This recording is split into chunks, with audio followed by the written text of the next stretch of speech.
Good morning friends. देखो आज सकाल सकाल हजबैंड मार्केट रू माछ नहीं आसिले मु माछ को रखीदे झील को उठेबा को गली एठी झील उठी सारानी तो ताको फ्रेश हवापाई कहीदे आसिली ताको स्कूल जीवार अच्छी ना सी फ्रेश हवा भितर मु माछ गुड़ा को भल भाव क्लीन करदेली ताकि झील आउ हजबैंड को लंच नेबार अच्छी तो जल्दी रोसे सारे सीना से लंच बॉक्स नहीं कि जीवे। तो आज ब्रेकफास्ट काली रुटी भजा बड़ी जाइथिला तो ताको गरम करके दुई जन जाको देदेली। एठी मोर लंच रो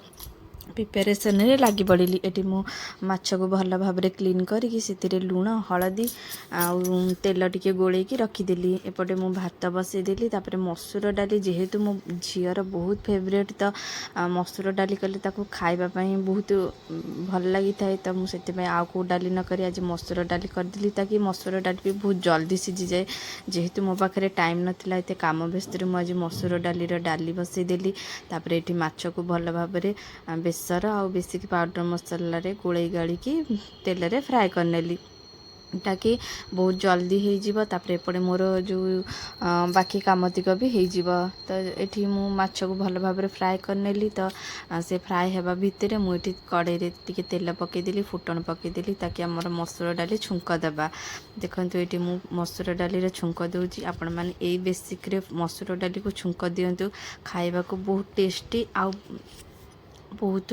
भल फ्लेवर भी आनिब। ये मुझे कड़े टे फुटण देकी प्याज देदेली तो तापर टे प्याज भाजी हो आसला बेलू मु टमाटर काटिकी पकईदेली कारण ये मुझे बॉयल करनी टमाटर बॉयल करदेले मसूर डाली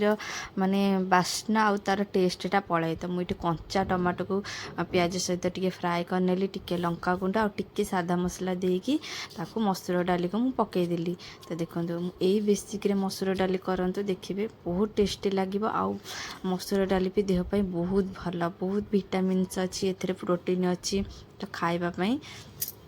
बहुत टेस्टी। ये माछ भी मोर प्रायतः हो जाता तो मुझे कटा पियाज आ टमाटो पकई देके आउ टिके फ्राए करी तापर ये रूम को पलि आसी मो झील सहित टिके टाइम स्पेंड करने तो जेहेतु लंच प्रिपरेशन सरीगला तो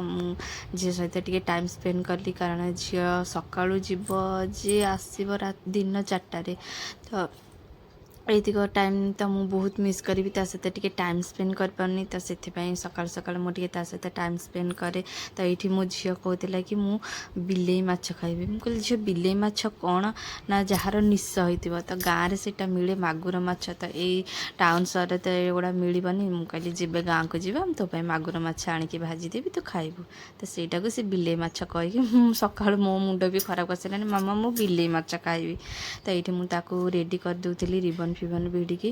तो ताको रेडी करदेली तापर रेडी कर सारा पर लंच बॉक्स पैक करदेली। तो बाप झी ऑफिस आ स्कूल पलैले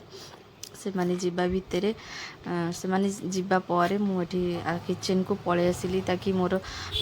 सब जिनस निज निज जगार रखीदेकी किचन को टिके क्लीन करदेली तापर फ्रेश हवापाई पलैली फ्रेश होके आसिक टिके भगवान पूजा करदेली पूजा कर सारा पर बसी पड़ली मोर पखाल कंसा आउ माछ पाखरे।